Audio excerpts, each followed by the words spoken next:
Hola, ¿qué tal? En esta videocápsula vamos a continuar con el análisis de la operación unitaria de evaporación. En este caso, platicaremos de los sistemas de evaporación de múltiple efecto. Los sistemas de evaporación de múltiple efecto pueden tener diversas configuraciones. Eh, las corrientes de alimentación pueden entrar en los diferentes efectos. Puede haber solamente una alimentación, puede haber alimentación por efecto, puede haber recirculación de vapor, como es en este caso, no puede haber recirculación de vapor. Entonces, dependiendo de la configuración, va a ser el grado de dificultad en que nos encontremos al resolver estos sistemas de evaporadores. En este caso, el problema que vamos a resolver aquí es un problema de grado de complejidad media, que incluye recirculación de vapor del último efecto al efecto número 1 del sistema de evaporación. Y además, en los evaporadores existe un aumento en la temperatura de ebullición debido a la concentración de alimentación que se encuentra ya en un régimen fuera de lo diluido. Es decir, ya nos encontramos casi al 50% de concentración. Entonces, este problema lo vamos a estar analizando tanto en la actividad entregable como en la evidencia de aprendizaje. Este mismo problema se va a trabajar para dos actividades porque pues requiere de tiempo. En principio, no puedo decir que sea tan fácil de resolver. Tiene algunas consideraciones que en esta videocápsula vamos a platicar y que en literatura no son o no están tan explícitamente desarrolladas. Y además, hacerlo en dos actividades nos permite poder mecanizar este procedimiento o este proceso. El problema dice lo siguiente: un evaporador de triple efecto, y ahí me voy a parar tantito. Triple efecto se refiere a que vamos a tener tres evaporadores. Entonces, cada vez que ustedes vean un enunciado o tengan un problema de diseño ya en casos reales, en donde ya se tenga la configuración del sistema de evaporación, generalmente se va a decir un número y efecto, es decir, dependiendo de ese número va a ser la cantidad de evaporadores que tengamos en el sistema. Si es de doble efecto, pues nada más habrá dos. Aquí triple efecto, son tres evaporadores. Cuádruple efecto, 5 efectos, 6 efectos y así, ¿va? Dependiendo de la configuración del sistema. Este sistema de evaporación tiene una entrada a partir de circulación forzada que alimenta 60,000 libras sobre hora de una disolución de sosa cáustica o hidróxido de sodio al 10% a 180 grados centígrados. Perdón, 180 grados Fahrenheit. La disolución concentrada contendrá 50% de hidróxido de sodio o de sosa cáustica. Se va a utilizar vapor de agua saturado a 50 libras fuerza sobre pulgada cuadrada o 3.43 atmósferas de operación. Y la temperatura del vapor procedente del tercer efecto será de 100 grados Fahrenheit. El orden de los efectos es 2, 3, 1. Y aquí voy a detenerme otra vez antes de continuar. Nos dice el orden. El orden de los efectos es 3, 2, 1. ¿A qué se refiere con 2, 3, 1? ¿A qué se refiere con esto? A que el número que nos ponen aquí, que es 2, y nos indican que ese es el orden de la evaporación, quiere decir que la alimentación está entrando en el evaporador número 2. Posteriormente, sale vapor y ese vapor entra al evaporador número 3, pero además existe una recirculación de líquido al evaporador número 1, tal y como lo puedes observar en el diagrama que tenemos acá. Puede despreciarse la radiación y el subenfriamiento del condensado. Los coeficientes globales corregidos para tener en cuenta la elevación del punto de ebullición se dan en la tabla 1. Eso lo vamos a ver más adelante. ¿Qué nos piden? Obtener la superficie de calefacción que se requiere en cada efecto, suponiendo que son iguales todos ellos. Aquí quiero aclarar que en esta videocápsula vamos a trabajar únicamente en el inciso A, que es el que nos lleva el mayor tiempo, ¿sale? La obtención de las áreas de transferencia de calor. El consumo de vapor y la economía de vapor se obtienen hasta el final y son 2-3 pasos a realizar y son ya bastante simples a comparación con lo que tenemos que realizar en el inciso A para la obtención de estas superficies de calentamiento o de calefacción. Ahora bien, cuando tenemos un problema de evaporación, como lo mencioné en videocápsulas anteriores, aquí lo importante y lo fundamental es que tengamos una representación gráfica del sistema, con todas las corrientes de entrada y con todas las corrientes de salida. En este programa que se te sugiere en la actividad, es un programa que nos ayuda precisamente a la creación de estos diagramas de proceso, diagramas de flujo de proceso, pues tiene las herramientas donde se encuentran los equipos gráficos de manera gráfica que se asemejan pues a todos los procesos que se pueden encontrar cuando llevamos o estudiamos esta parte de la ingeniería en la transformación de la masa, de la materia. En este caso, pues de la separación de mezclas. En ese programa te puedes encontrar diferentes equipos como contenedores, agitadores, reactores, columnas de lecho empacado, como las que estudiamos en la unidad número 1, y aquí en este caso, pues los evaporadores. Entonces, ¿qué recomiendo yo? Hacer primero la configuración del diagrama a partir del planteamiento del texto y además colocar todas las corrientes que conozcamos. Todos los datos de las corrientes que tengamos disponibles hay que colocarlas.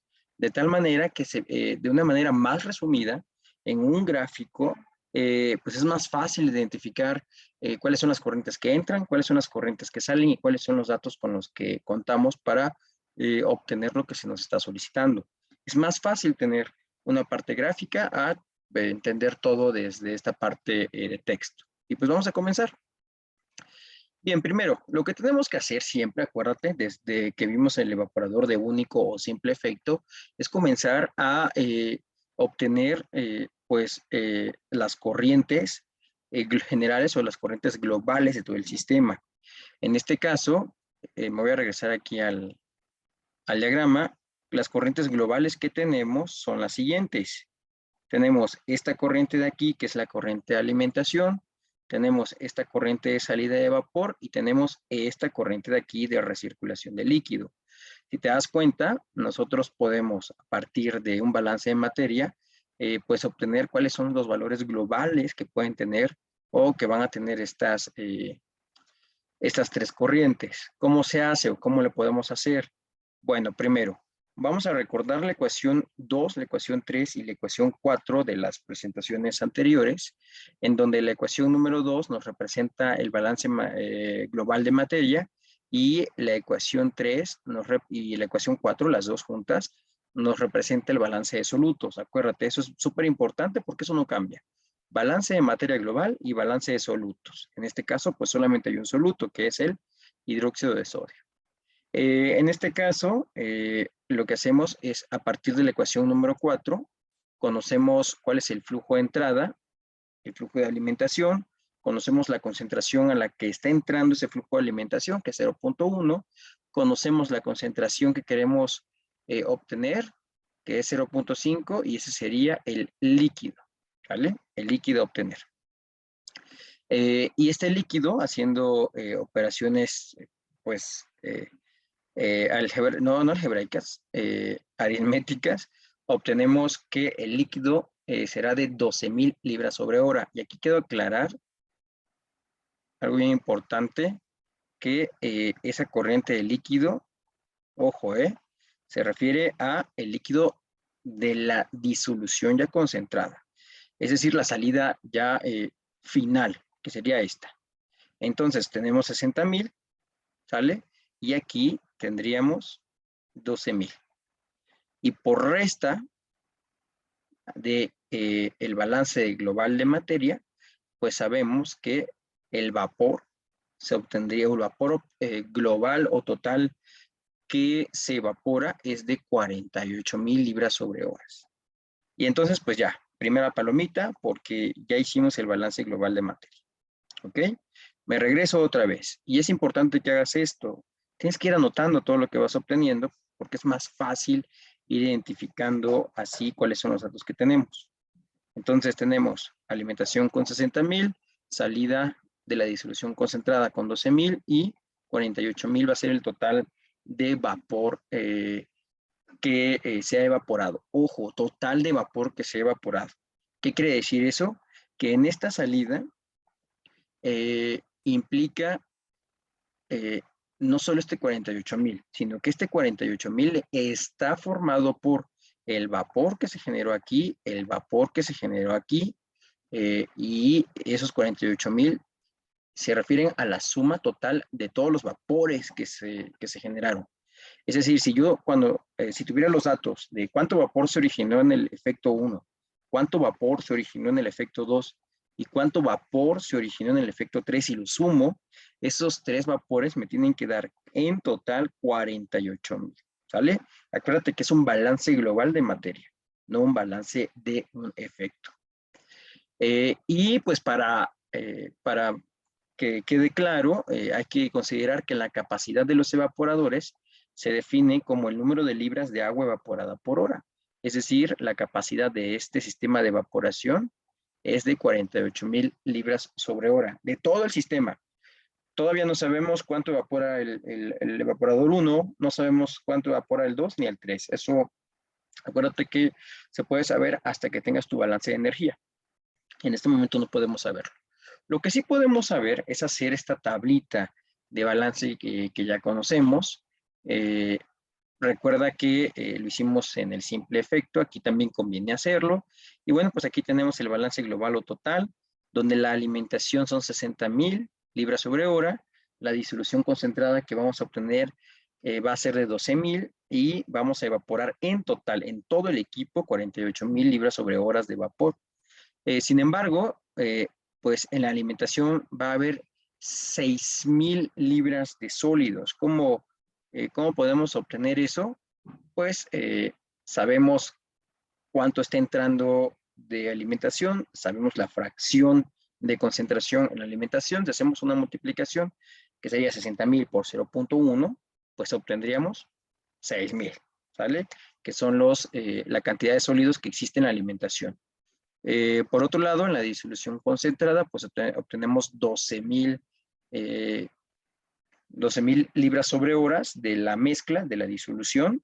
Y como sabemos que los sólidos no son volátiles, es decir, los sólidos no se están evaporando, permanecen constantes desde que entran en el efecto 2, en este caso, hasta que salen del efecto 1, pues entonces si restamos a 12,000, que es la corriente de salida en mezcla, pues vamos a obtener 6,000 de la cantidad de sólidos que también están ahí. Y finalmente de agua, pues en la alimentación tenemos 60,000 de mezcla y si tenemos 6,000 de sólidos, tenemos pues 50,000, 54,000 libras sobre hora de agua. Si tenemos 12,000 en la corriente de salida con 6,000 sólidos, pues obtendremos que en la corriente de salida hay 6,000 libras de agua. Y si tú haces esta operación matemática de a la cantidad total de agua en la alimentación menos la cantidad de agua que sale en la corriente de salida, pues se origina la cantidad de agua que se evaporó. Y esta tablita nos ayuda a corroborar que nuestro balance de materia haya sido de manera correcta, se haya hecho de manera correcta.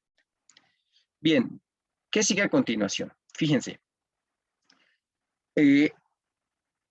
si nuestra mezcla no tuviera una concentración tan alta al entrar al evaporador, el efecto de ese soluto en esa disolución no tendría un gran peso sobre las propiedades de la mezcla. Sin embargo, el 50% en masa o una fracción del 0.5 con la unidad como límite máximo, nos da una idea de que esta mezcla en unidades cualitativas estaría rondando en el régimen concentrado, ¿vale? Y entonces, cuando ya tenemos un régimen concentrado, lo que ocurre realmente en las mezclas es que la temperatura de saturación se ve afectada.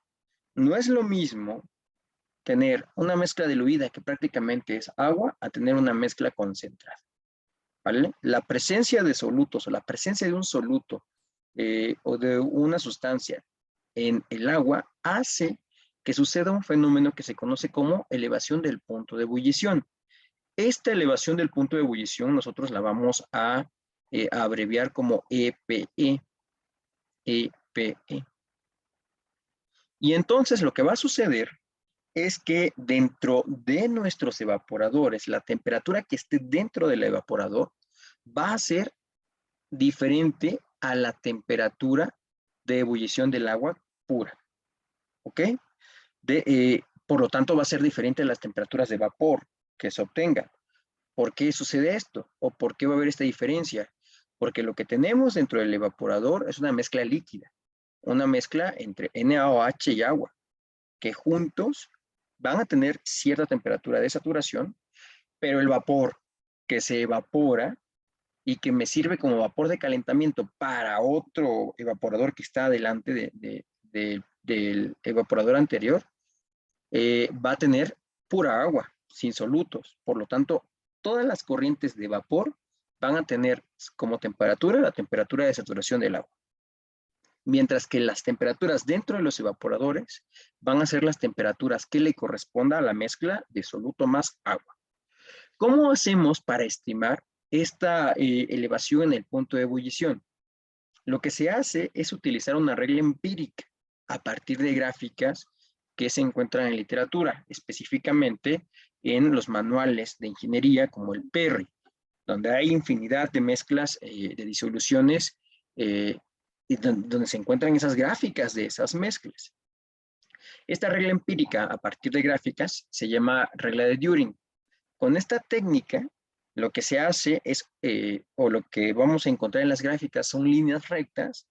Esas líneas rectas representan una concentración y esas líneas tienen intersecciones entre el punto de ebullición del agua y el punto de ebullición de la mezcla. Obviamente, necesitas, dependiendo en donde tú estés, dependiendo de la circunstancia en la que te encuentres, si es que en algún momento de tu desarrollo profesional, ya cuando egreses, tengas que evaluar la elevación del punto de ebullición de cierta mezcla, biológica o inorgánica, tendrás que buscar en literatura las gráficas de la elevación del punto de ebullición. Generalmente ya hay muchas. Ya la literatura es vasta en cuestión a esos experimentos de la elevación del punto de ebullición.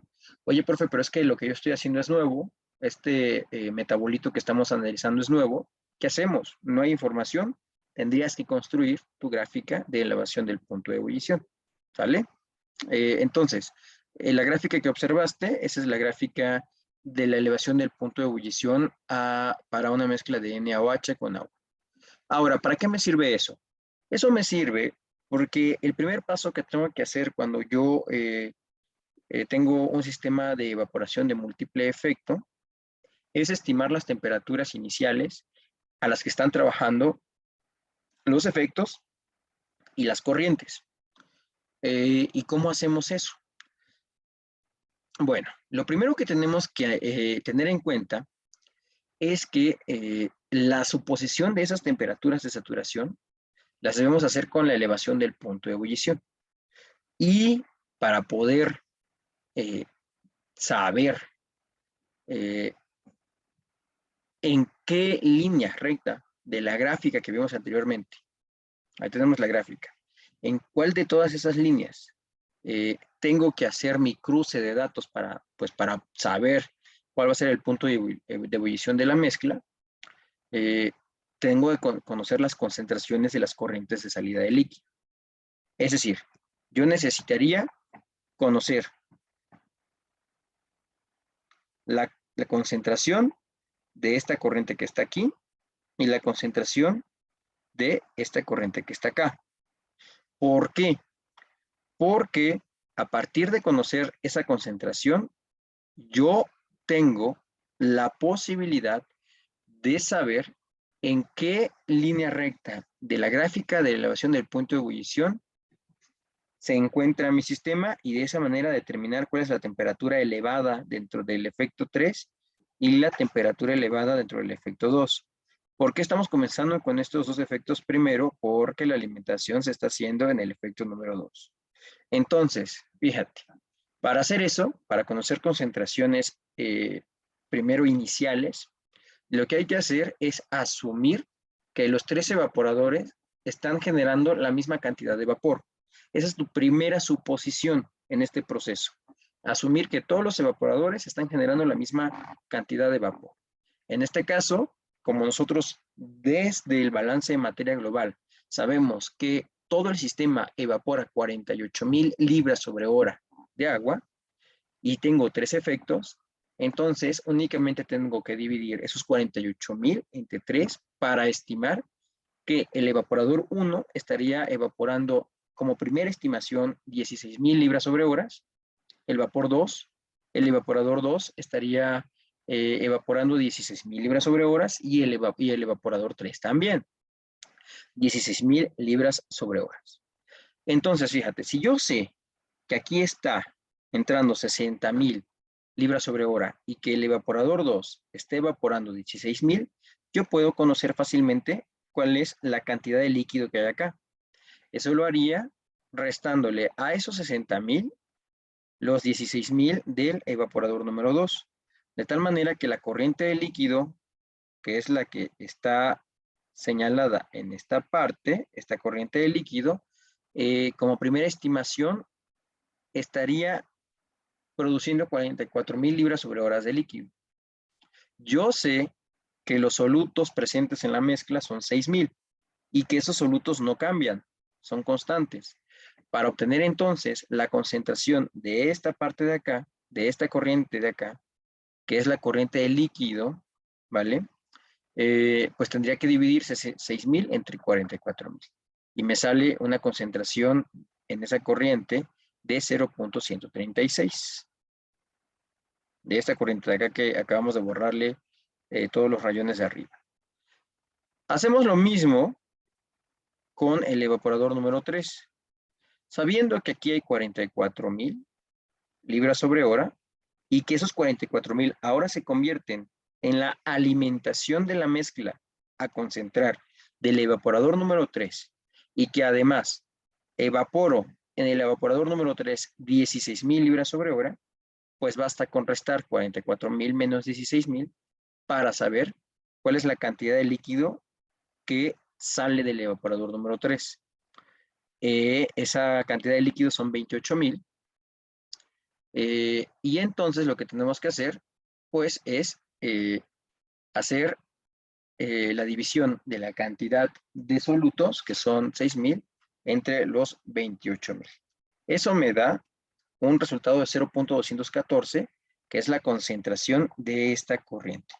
Ojo acá, recuerda que todas las corrientes de líquido que salen de los evaporadores son corrientes que tienen una solución concentrada, que se va concentrando más.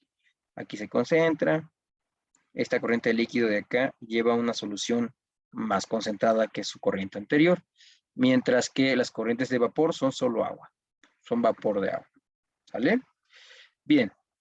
Ahora,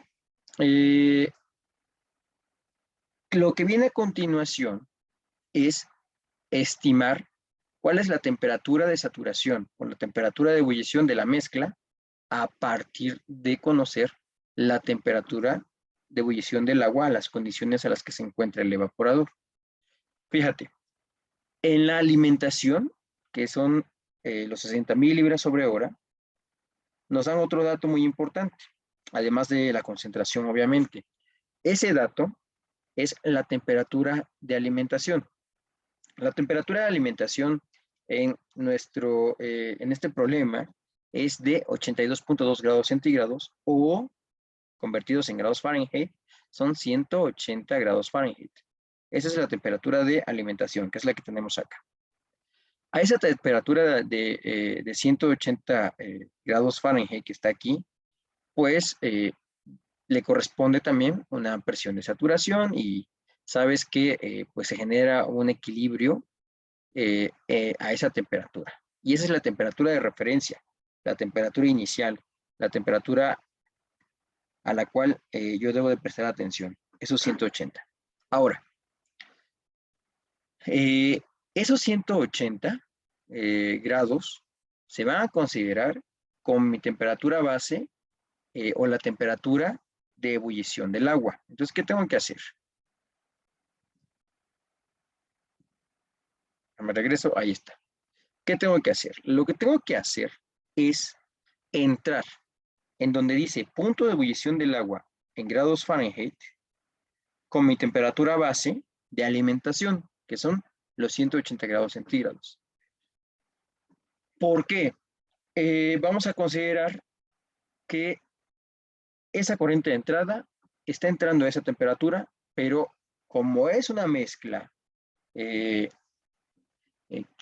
entre un soluto concentrado en agua, no es a la temperatura a la que va a hervir dentro del evaporador. No la es. Simplemente es la temperatura a la que nos están dando esa corriente. ¿Sale? Entonces, a partir de esa temperatura, necesitamos nosotros predecir la temperatura real a la que va a ebullir el agua dentro del evaporador 2. ¿Por qué dentro del evaporador 2? Porque aquí está entrando a 180, pero aquí adentro va a tener ese aumento de la temperatura de ebullición.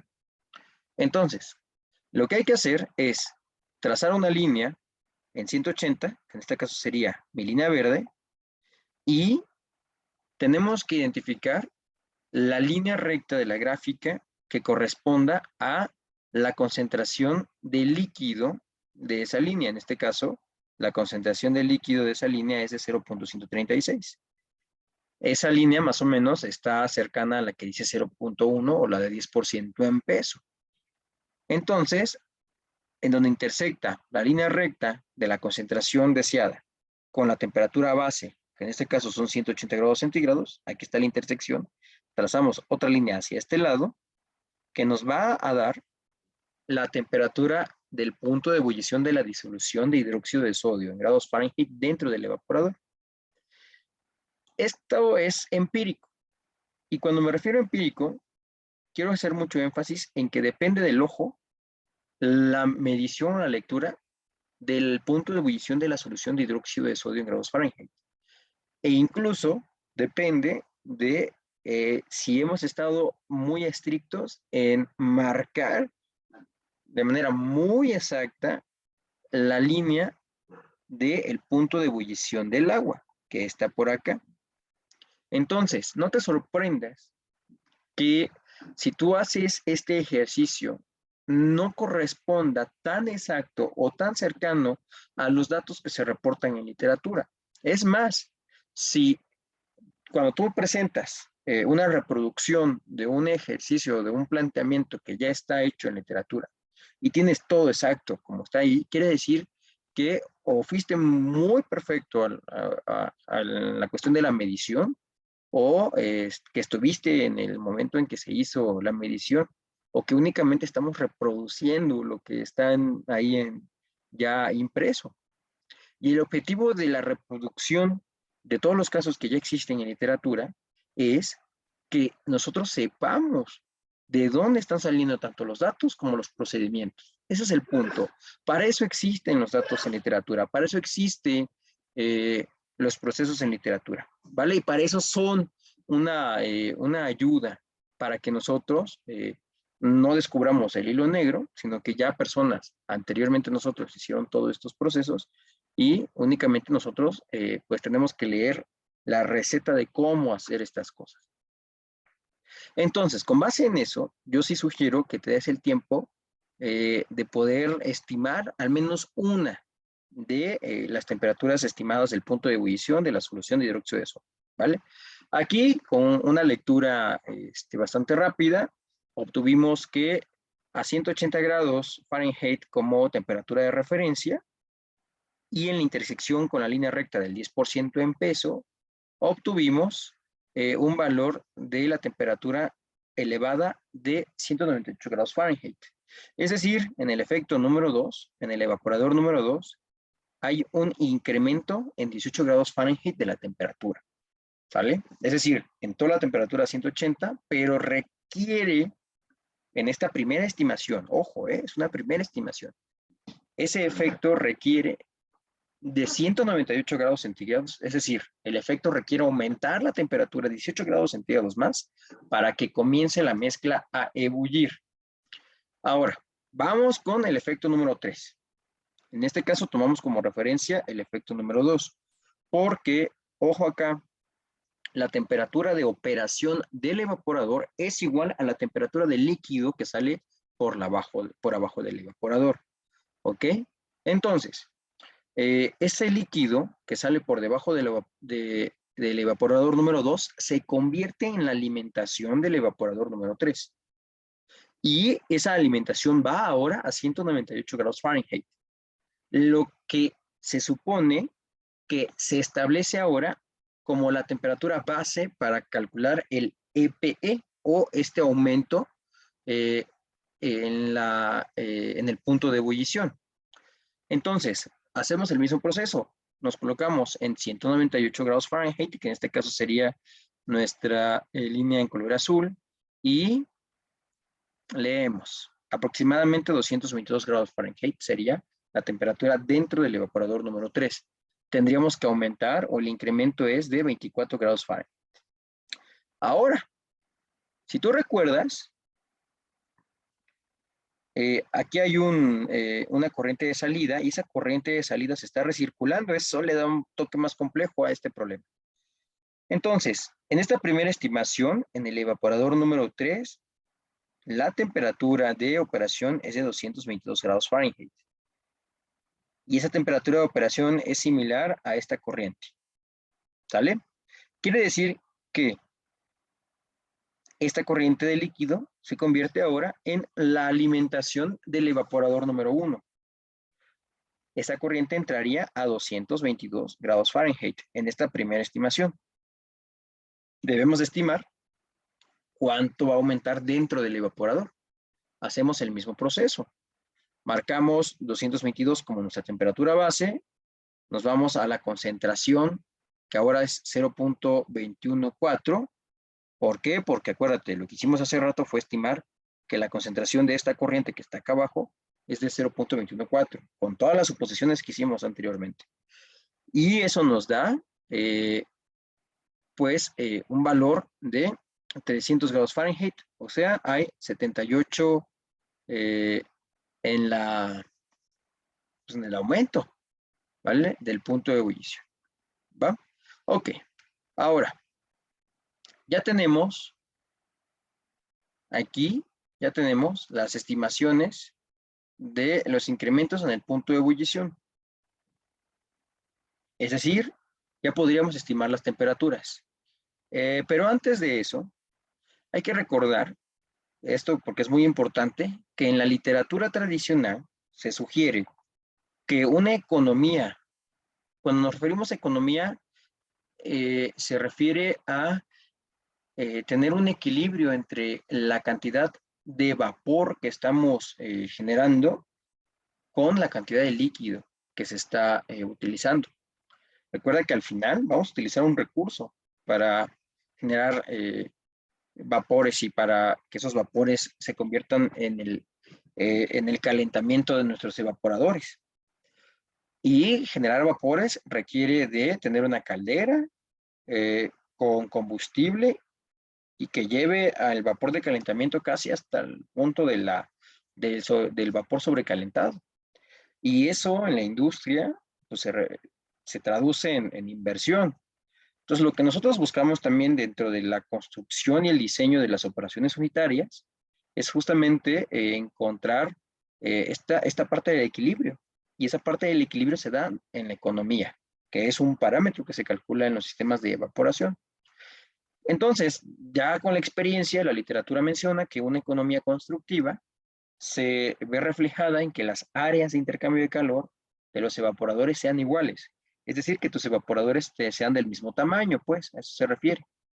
De tal manera, entonces, que si nosotros recordamos la ecuación número 1, que es la ecuación general de transferencia de calor, pues nos indica que el Q1 se calcula en el evaporador 1 multiplicando su coeficiente global de transferencia por el cambio de la temperatura y por el área, que la Q2 se calcula de la misma manera, multiplicando el coeficiente de transferencia de la U2 por el área, por el delta T en el evaporador 2, y así con el 3, lo mismo.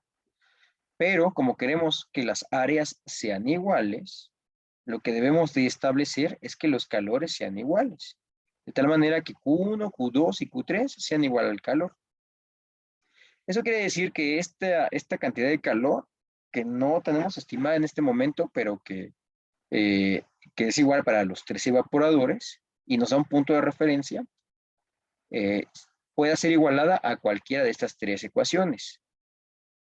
Nosotros vamos a igualar este calor total, que es igual en los 3 evaporadores, con la ecuación de calor en el evaporador número 1. Y entonces, lo que queremos saber es este delta T, cómo se relaciona con la ecuación de calor. De tal forma que si nosotros despejamos este cambio de la temperatura, porque lo que queremos es estimar las temperaturas, acuérdate, ese es el punto. El punto 1 es estimar temperaturas, ¿sale? Entonces, conociendo este delta T, a partir de esta ecuación me quedaría que este delta T lo puedo obtener dividiendo el calor total o el calor intercambiado en cada evaporador, que es el mismo en cada uno de ellos, entre su coeficiente global de transferencia de calor y entre el área, que es constante. ¿Qué quiere decir aquí? Calor es constante, área es constante, no cambian. Y si algo no cambia, quiere decir que no tiene un efecto sobre el parámetro que lo está, con el que está relacionado. Entonces, en este caso, esta ecuación nos brinda información muy importante, porque eso quiere decir que el cambio de las temperaturas en los evaporadores o en cada efecto está relacionado de manera inversamente proporcional a los coeficientes globales de transferencia de calor. En este problema, la tabla de coeficientes globales de transferencia de calor se da aquí y nos las dan en 2 diferentes sistemas, en el sistema inglés y en el SI, ¿vale? Por lo tanto, con base en esto, nosotros tenemos ya la posibilidad de hacer un cálculo de los deltas T o de los cambios de temperatura en los diferentes efectos, y con base en esos deltas T, lo que podemos hacer es hacer el cálculo de las temperaturas que están dentro de los evaporadores. Entonces, y en las corrientes. Entonces, aquí, ojo, el delta T global de transferencia de calor se da, fíjate bien, entre la temperatura del vapor que está entrando y la temperatura del vapor que está saliendo hasta el final de la operación. Ese es el cambio o el delta T global de temperatura, o el cambio global de la temperatura. Ojo, la corriente de entrada no me da temperatura, me da la presión de saturación, pero si recuerdas tus clases de termodinámica o fisicoquímica, sabes que teniendo la presión de saturación, tú puedes obtener su temperatura de saturación. Y la manera más fácil de hacer esto es con la consulta de tablas, como lo hicimos en el evaporador de simple efecto. Entonces, si tú quieres conocer la temperatura de la corriente de vapor de calentamiento inicial, necesitas irte a tu tablas de vapor, buscar en 50 libra-fuerza sobre pulgada cuadrada o 3.43 atmósferas, cuál es la temperatura de saturación que le corresponde. En este caso, la temperatura es de 280.77, que en literatura se redondea a 281. Nosotros lo vamos a dejar en 280.77. Calculando, entonces, el incremento total de todo el sistema de transferencia de calor es 180.77. ¿Vale? Ese es el incremento de la temperatura de transferencia de calor. Ahora, algo bien importante aquí. Nosotros de la tablita anterior, utilizando la regla de Yorin, obtuvimos incrementos. Lo que obtuvimos fue que en el efecto número 1 va a haber 78 de incremento, en el efecto número 2 va a haber 24 de incremento y en el efecto 3, perdón, y en el efecto 2 va a haber 18 grados Fahrenheit de incremento. Esos 3 incrementos los debemos de sumar para conocer cuál es el incremento total del aumento del punto de ebullición. Lo sumamos y nos da 120 grados Fahrenheit. Aquí es bien importante grados Fahrenheit y grados Fahrenheit. ¿Por qué es importante esto? Por esta ecuación que está aquí y que en la cual debes de prestar mucha atención. En esta presentación no voy a hacer la deducción de la expresión porque nos llevaría muchísimo tiempo. Si tienes alguna duda de dónde salió esta ecuación, la podemos platicar y la podemos hacer. Sin embargo, quiero que en este punto nada más me creas y confíes en esta presentación. Esta ecuación nos ayuda a calcular el delta T que está relacionado o que está en procesos de evaporación en donde hay aumento en la temperatura de ebullición.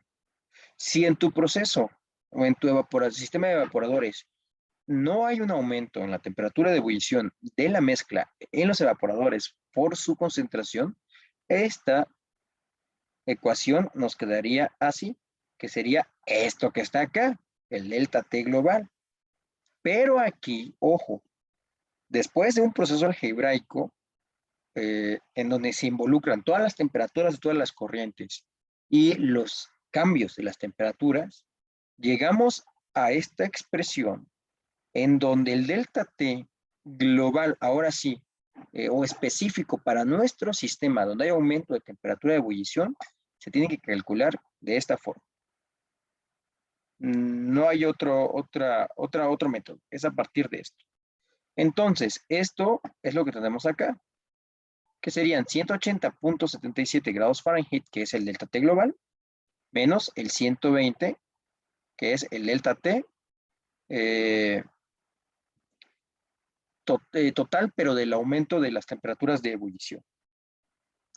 Ahora, ¿cómo estimamos el delta T1, el delta T2 y el delta T3? Pues a partir de lo que hicimos en esta ecuación, que está acá, observa esta, sabemos que los cambios de temperatura en cada evaporador va a ser inversamente proporcional a los coeficientes de transferencia de calor.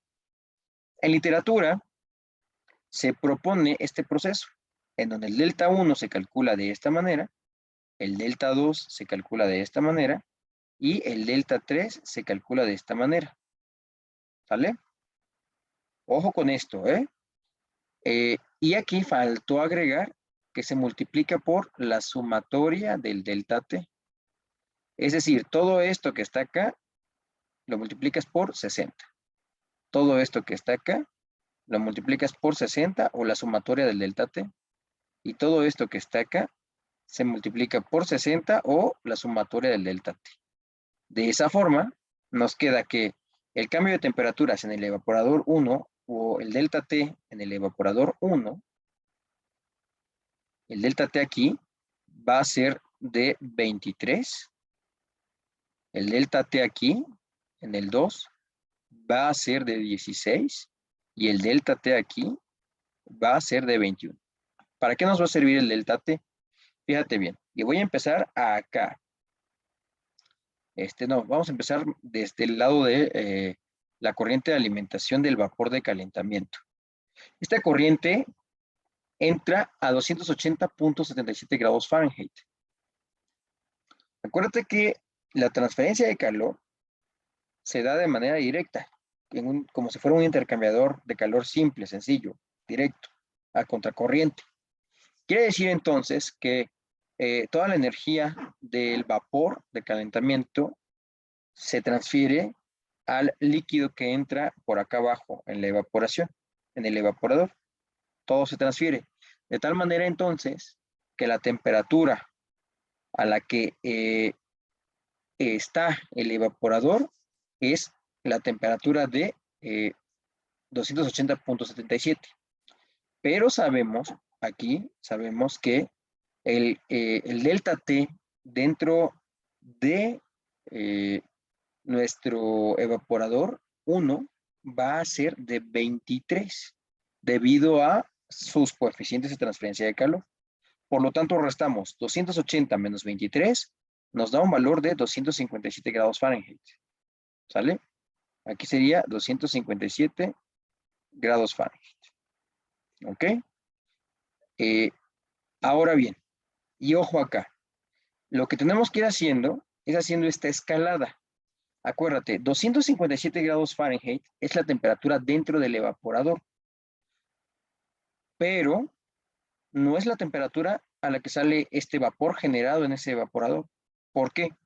Esos 257 le corresponden a la temperatura de ebullición del hidróxido de sodio más el agua.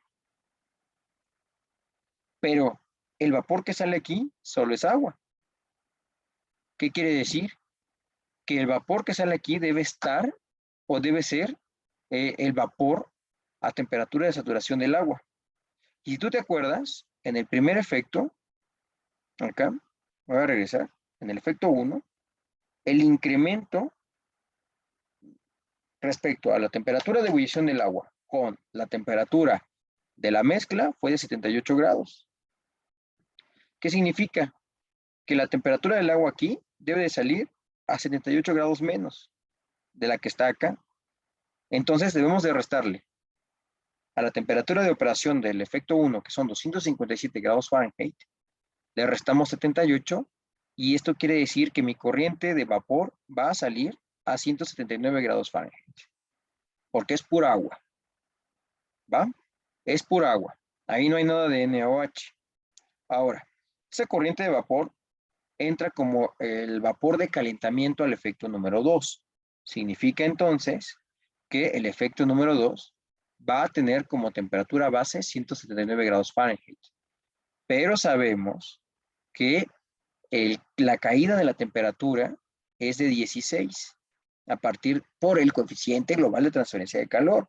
Acuérdate que dependiendo del coeficiente que sea en cada evaporador va a haber una diferente temperatura. ¿Ok? Entonces, debido al coeficiente global de transferencia de calor, hay una caída de la temperatura de 16 grados Fahrenheit. Por lo tanto, tendrías que restarle a 179, 16. De tal forma que dentro del evaporador la temperatura de operación es de 163 grados Fahrenheit.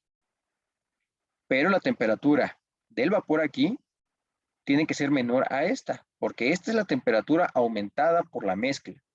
Y aquí debe de salir a la temperatura de saturación del agua. Acuérdate que para el efecto 2, en la tableta que ya hicimos, el delta T fue del 18. ¿Ok? Ese delta T, entonces, hace que a 163 yo le reste 18 y me dé como resultado 145 grados Fahrenheit, que sería la temperatura a la que sale la corriente de vapor del evaporador número 2 o del efecto número 2. Y esa se convierte ahora en mi temperatura base para el efecto número 3, pero acuérdate que como tiene un específico coeficiente global de transferencia de calor, hace que esa temperatura no sea igual a la temperatura que esté dentro. Ya sabemos que el calor entra y se transfiere al líquido que está dentro del evaporador 3, pero por efectos del coeficiente global hay cierta transmisión, no es toda la transmisión de calor. Entonces, esa transmisión que se ve afectada por el efecto del coeficiente global de transferencia de calor hace que la temperatura caiga. Y esa caída es de 21 grados Fahrenheit. Por lo tanto, a 145 menos 21 me da un valor de 124 grados Fahrenheit. Y si tú recuerdas, el evaporador número 3, por efectos del aumento en la temperatura de saturación o el aumento, aquí está, efecto número 3, el aumento en la modificación por el aumento de la temperatura de saturación debido a la mezcla, ahí está, va a hacer que esa temperatura de aquí sea la temperatura de operación, sin embargo, sea diferente a la temperatura de salida. Y si tú recuerdas, en el efecto número 3 hay un cambio de 24, ¿vale? Por aquí hay un error, aquí no es 21, aquí es 24. 24, no, sí, está bien, 21. Estaba viendo mal. Si es 21, 24 es abajo. Por efectos de este aumento en la temperatura de ebullición, pues caiga 24 más y pues la salida son 100 grados Fahrenheit. Ahora, quiero que te fijes bien. Ya tenemos las temperaturas a las que están operando los evaporadores y tenemos las temperaturas a las que están saliendo y entrando los vapores, que son los vapores de calentamiento. Y eso pues nos brinda ya la oportunidad de hacer cálculos energéticos, que es lo que necesitamos, hacer los cálculos de energía. Ahora, para llegar en este punto, si no sabías nada de esto y te basaste en toda la literatura, la verdad es que tienes que leer bastantes o a diferentes autores para poder entender qué es lo que se hace. Realmente la literatura es súper compacta y los autores, por algo será, pero pues no son tan explícitos en el proceso y a veces eso pues son retos que debemos de cumplir. Entonces aquí la clave es buscar en diferentes fuentes. Y todas las fuentes que tienes en el material de apoyo te van a apoyar, te van a ayudar a eso, porque sí viene. Ahora, entonces, quiero dejar bien claro que los deltas T que usamos aquí adentro son los deltas T que se obtuvieron con las ecuaciones que están acá y están relacionadas a los coeficientes de transferencia de calor. ¿Sale? ¿Por qué? Porque como en cada efecto hay un coeficiente de transferencia distinto, la cantidad de calor que proporciona el vapor pues va a ser desigual a la cantidad de calor que reciba el líquido que se quiere evaporar. No es lo mismo. No es lo mismo en el sentido de que la transferencia no se da al mismo ritmo, por lo tanto no se alcanzan las mismas temperaturas. Ahora bien, los deltas T que utilizamos entre estos valores, le voy a poner delta T asterisco, delta T asterisco y el delta T asterisco, son los deltas T o los cambios de temperatura debido a los aumentos en el punto de ebullición porque existe una mezcla muy concentrada. ¿Vale? Que no te confunda esto. No es lo mismo los incrementos de temperatura, en este caso disminuciones, dentro de los evaporadores debido a los diferentes coeficientes globales, a los cambios de temperatura, debido al aumento en la temperatura de ebullición. Y pues bueno, ya tenemos las temperaturas y entonces con eso ya podemos hacer cálculos de parámetros energéticos con las temperaturas obtenidas. Hacer estos cálculos te va a llevar un poquito de tiempo, yo sé, porque necesitas indagar en tablas o utilizar valores aproximados de capacidades caloríficas. Yo aconsejo que lo hagas directamente de tablas. Aquí tenemos estos datos los obtuve directamente de tablas, son distintos a los de la literatura porque tenemos distintas condiciones en los cambios o en los incrementos de temperatura, porque las lecturas pues no son exactas. Sin embargo, hazlo. Puedes reproducir esta misma tabla, guíate de los nombres de las corrientes, no lo puse abreviado porque es más complicado hacer etiquetas y te pierdas más rápido. Lo puse más fácil, por ejemplo, pongo alimentación A1, significa alimentación al evaporador 1, vapor que sale de 1,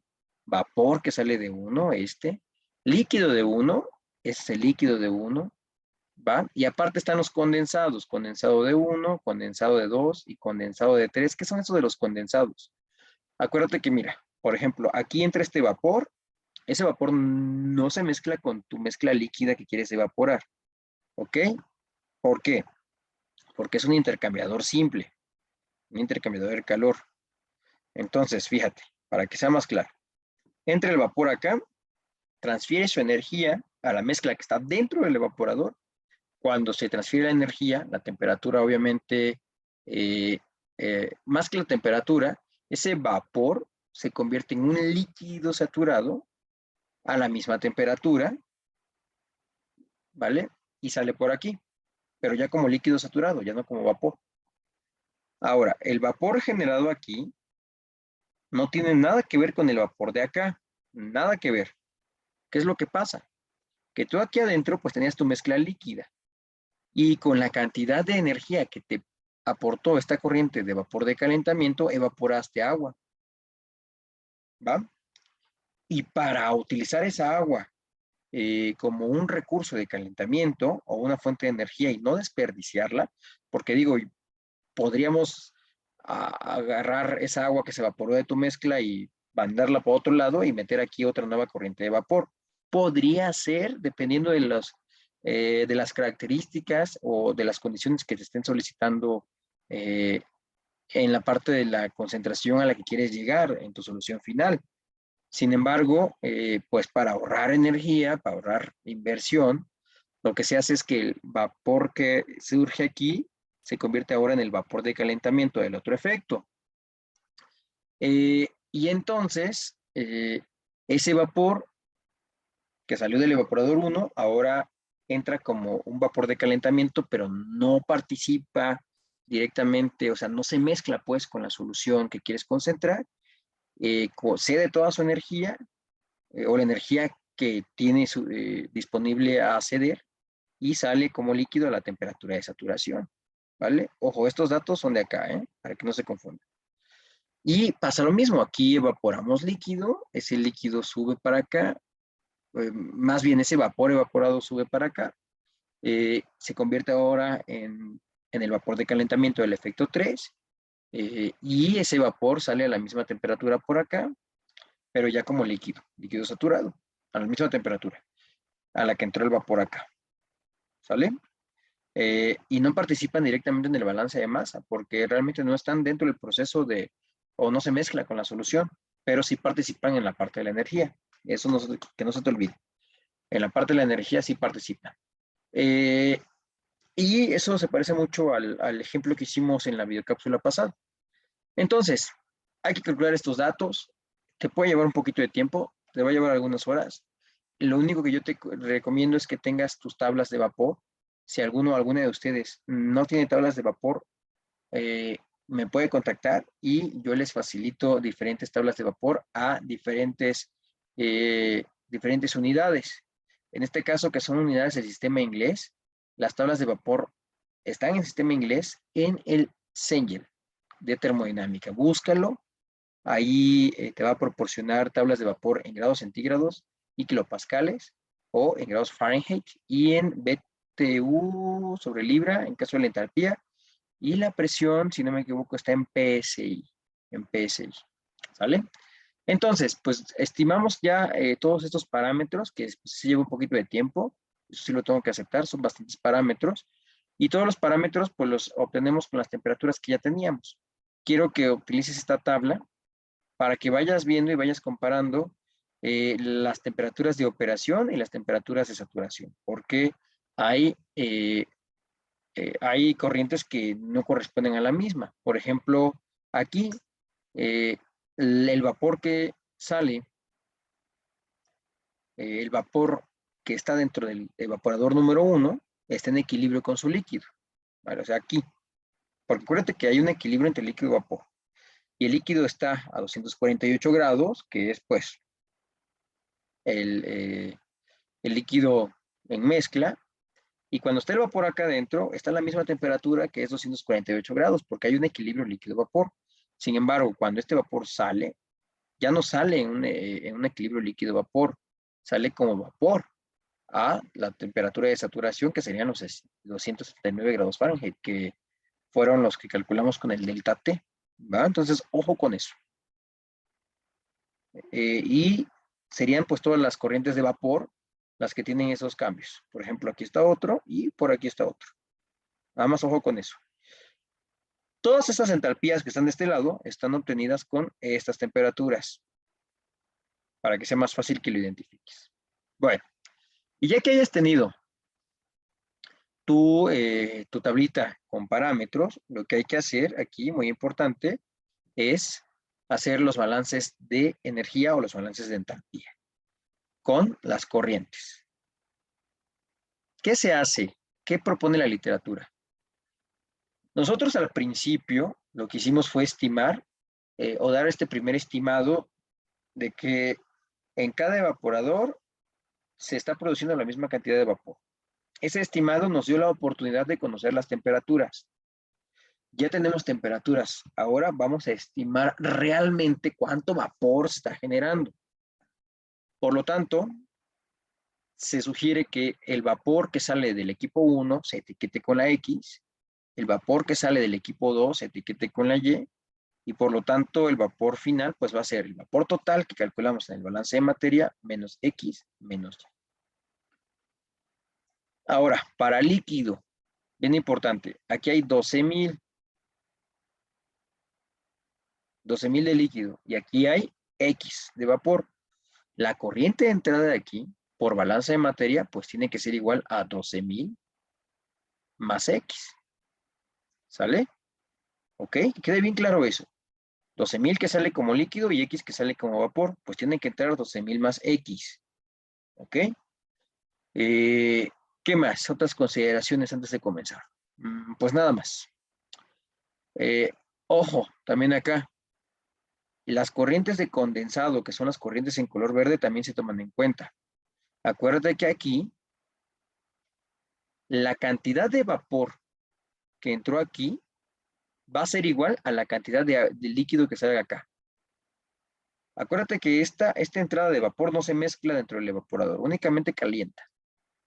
La cantidad de vapor X que sale aquí va a ser igual a la cantidad de vapor que sale acá. Es decir, el condensado de aquí es igual a X también. La cantidad de vapor de calentamiento que entra aquí debe ser igual a la cantidad de vapor que sale acá. Es decir, Y que entra es igual a Y que entra. ¿Qué es lo que cambia? Las entalpías. ¿Por qué? Porque aquí entra vapor con cierta temperatura y es entalpía de vapor. Y aquí sale líquido a la misma temperatura, pero es entalpía de líquido. Aquí entra vapor, ¿qué cantidad? X, cantidad de vapor. A cierta temperatura, pero es entalpía de vapor. Y aquí en el verde sale la misma cantidad que entró arriba, X, pero sale como líquido, líquido saturado. La entalpía es del líquido saturado a la misma temperatura. Aquí entra Y, cantidad Y de vapor a calentar, y por acá sale Y. La misma cantidad de vapor que entró arriba salió como líquido saturado abajo, a la misma temperatura, pero con entalpía del líquido saturado. ¿Va?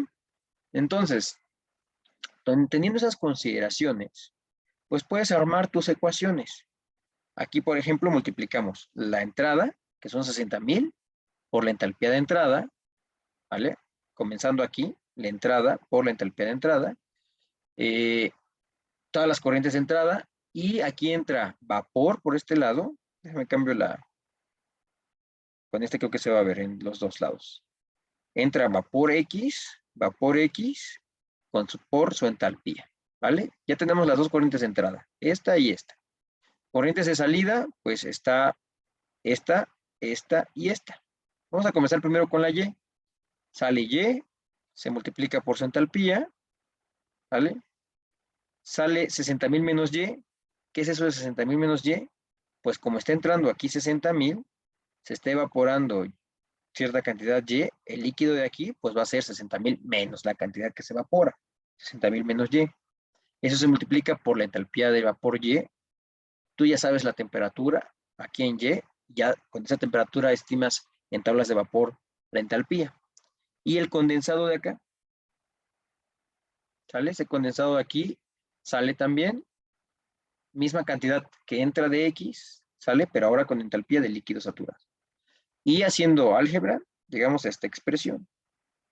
Pasa lo mismo con el evaporador número 3 que está acá. Hacemos igualito todo esto, ¿vale? Y hacemos álgebra y llegamos a esta expresión. Dos ecuaciones con dos incógnitas. Las resolvemos simultáneamente. Se ve muy fácil. Bueno, no es difícil porque es álgebra, pero yo entiendo que no es tan simple tampoco. Vean, no crean que nada más, bueno, no se ve, pero todos los ejercicios que ustedes tienen, también yo los reproduzco con el sentido de poder desarrollar lo más que pueda esos procesos tan pues tan concretos que vienen en literatura y que a veces nos hacen pasar horas. Te entiendo muy bien en eso, soy muy empático contigo porque también lo he vivido. Pero, por ejemplo, para llegar de toda esta expresión a esta otra expresión, la verdad es que te llevas pues la mitad de una página más o menos, y eso lleva tiempo. Bueno, el punto es que aquí resolvemos estas dos expresiones de manera simultánea y obtenemos que Y, o la corriente de vapor que sale del evaporador 2, vale esto, y X vale esto, que es la cantidad de vapor que sale del evaporador 1. ¿Para qué nos va a servir eso? Pues bueno, conocer la cantidad de vapor que se produce en cada efecto, pues nos va a ayudar a calcular las cantidades de calor en cada efecto. ¿Cómo? Vamos a comenzar primero con el efecto número 2, donde está la alimentación. Yo siempre recomiendo que comiences donde está la alimentación, es más fácil. El calor número 2 lo calculamos multiplicando la cantidad de vapor que está entrando al evaporador número 2, que sería en este caso X, por el delta H de vaporización a esa temperatura. Esa es la cantidad de vapor. ¿Sale? ¿A qué temperatura? A la temperatura a la que entra X. ¿Ok? En este caso, pues sería los 14.780 que multiplica el delta H de vaporización y ahí obtienes el calor número 2. El calor número 3, ¿cómo lo obtendrías? Pues multiplicando la cantidad de vapor que está entrando al evaporador número 3, ya lo tienes aquí, 16.016.69, y lo multiplicas por el delta H de vaporización. Ojo, aquí a la temperatura del efecto 2 y aquí a la temperatura del efecto 1. ¿Va?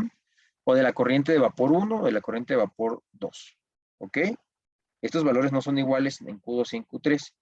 Este es a la temperatura a la que está X y este es a la temperatura a la que está Y. También lo obtienes de tablas. Esos son fáciles. El calor 1 es un poquito distinto. ¿Por qué? Porque el calor 1 no hay manera de conocer ahorita qué cantidad de vapor de calentamiento está entrando. Este que está aquí no es tan simple conocerlo. O sea, no podemos conocerlo de manera directa. Pero el calor 1 lo podemos conocer a partir del balance de energía específico para el evaporador 1. Eso se obtendría multiplicando la cantidad de vapor que se genera en el efecto 1, ¿sale? Por su entalpía. Vamos a ponerle entalpía de X. Esa es una corriente de salida. La otra corriente de salida sería la corriente de líquido. Serían 12.000 por su entalpía de líquido. También ya sabes a qué temperatura sale ese líquido. Lo hicimos en la estimación de temperaturas. ¿Sale? Vamos a poner aquí entalpía de líquido. Esas son las corrientes de salida menos la corriente de entrada. Y la corriente de entrada pues son estos, que serían 12.000 más X. Ya sabes de dónde salió ese 12.000 más X, multiplicado por la entalpía de vaporización, la entalpía en esa corriente. También ya sabes a qué temperatura está esta corriente y le vamos a poner a esta entalpía de entrada, ¿sale? Y haciendo esto, tú conoces la Q1, ¿ok? Conoces la Q1. Ahora, conociendo los calores, puedes conocer las áreas. Acuérdate que tenemos la ecuación generalizada o la ecuación global de transferencia de calor. Sabemos que Q es igual a U por A por delta T. Entonces, con el calor 2, conociendo su coeficiente global del evaporador 2 y conociendo el delta T, ojo, el delta T siempre es igual a la temperatura a la que entra el vapor menos la temperatura a la que sale aquí el líquido, ¿vale? Esos delta T, cuidado con esos delta T. Entonces, en Q2 tú puedes conocer el área 2, con el Q3 tú conoces el área 3, despejando área de acá en cada caso, y con el Q1 tú conoces el área 1. Y ya tendrías las tres estimaciones del área. Ojo, hasta aquí se acabaría el primer ciclo de cálculos. También se le llama la primera iteración. Cuando tú llevaste métodos numéricos, si es que has llevado métodos numéricos, seguramente viste diferentes métodos como el de punto fijo o el de bisección, en donde hay que hacer cálculos cíclicos hasta que el criterio de igualdad cumpla. En este caso, el criterio es que la área 1 sea igual con área 2 y sea igual con área 3, porque eso es lo que nos están diciendo. La experiencia nos dice que las áreas deben ser iguales para que la economía del evaporador sea pues exitosa, o sea, pues aprovechosa, pues. Y entonces nosotros tendríamos que hacer todo este proceso, ¿vale? Todo este proceso lo tendríamos que hacer para las veces que sean necesarias hasta que las áreas sean iguales, ¿ok? Y ya teniendo las áreas, pues ya podemos conocer tanto la masa de vapor de calentamiento que entra acá, como podríamos conocer también la economía final del evaporador. En todas nuestras actividades, solo estoy solicitando que lleguemos a la primera iteración o que hagamos este primer ciclo. ¿Por qué? Hacer ciclos y ciclos y ciclos es hacer lo mismo. Y a mí lo que me interesa hasta este punto es que tú como estudiante sepas cuál es el proceso a seguir. Posteriormente, tú solito o solita puedes hacer los ciclos hasta que cumplas con el criterio de igualdad de las áreas, ¿va? Pero eso lo puedes hacer más adelante. Lo que interesa en este momento, como el aprendizaje significativo de esta operación unitaria, en un problema tan complejo como este, es que conozcas el proceso de estimaciones, que conozcas toda esta parte que no está escrita porque son empirismos y además son heurísticas que se han utilizado por mucho tiempo, pero que lamentablemente no son tan descriptivas en la literatura. Espero esta videocápsula te ayude y mucho éxito.